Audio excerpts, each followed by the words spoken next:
To have a son, my dad had 3 rules he'd make my mom follow every single night. Night 1, my mom had to stand barefoot on a nail board for the entire night. Night 2, she had to soak in a pool of freshly slaughtered pig blood till morning. And on night 3, my dad would finally carry her into a coffin to do the deed. All because he heard that following these 3 rules guaranteed a baby boy. And sure enough, my mom got pregnant real fast. But plot twist, she had a girl. Not only that, I was born with heterochromia, and the very night I came into this world, a massive fire broke out, nearly burning down 100 years of family legacy. My dad called me a cursed child and tried to stab me to death on the spot. My mom threw herself over me to shield me. Anyone who tries to kill my daughter will have to get through me first. My dad backed down, but my mom fell completely out of his favor. He wasted no time taking in a few concubines and within years had a whole bunch of kids with them. My mom put everything she had into raising me and stopped caring about my dad altogether. But those concubines saw she wasn't fighting back, so they got bolder and bolder. Until one day, one of the pregnant concubines came over and got right in my mom's face. She shoved my mom into the pond, and my mom never came back up. My mom was gone, and everyone became even more convinced I was cursed, said I was bad luck that I'd killed my own mother. Little me didn't even know what cursed meant. All I knew was my mom was gone, and if I stayed in this cutthroat household, I was as good as dead. So that very night, I ran.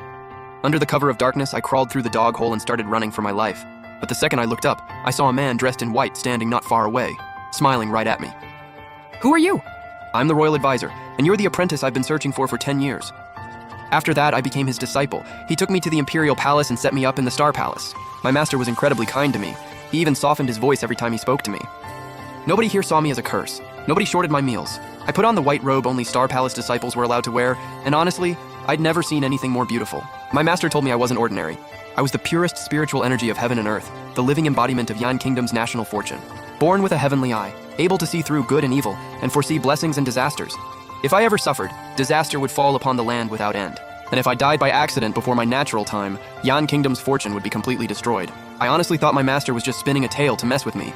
I couldn't help but ask, "So how exactly do you know I'm the embodiment of the national fortune?" "Chang Huan, do you know why Yan Kingdom has held the title of the greatest nation under heaven?" I shook my head. Because the wife of our founding emperor was also a woman who embodied the national fortune.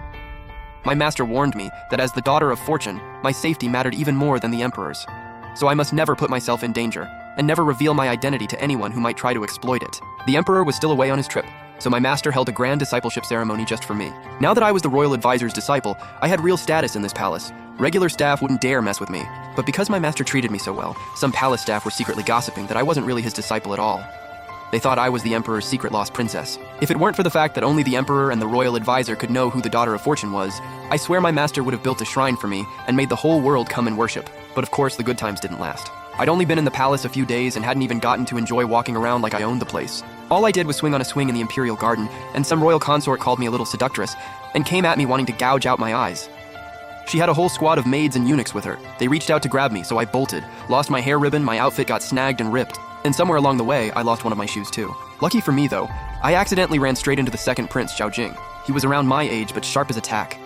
He hid me in the garden rocks and drove off everyone who was chasing me. I wasn't physically hurt, but the fright alone was enough.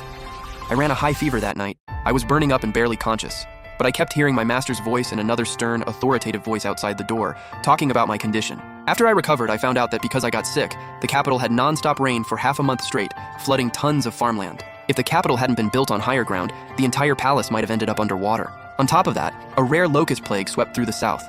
The locusts wiped out massive amounts of crops, and the south, normally the kingdom's breadbasket, was looking at near total harvest failure that year. My master was furious. He went straight to the emperor to report it, and rumor has it the consort who tried to gouge out my eyes was immediately put to death by imperial order. Once I recovered, my master said he'd take me to formally meet the emperor.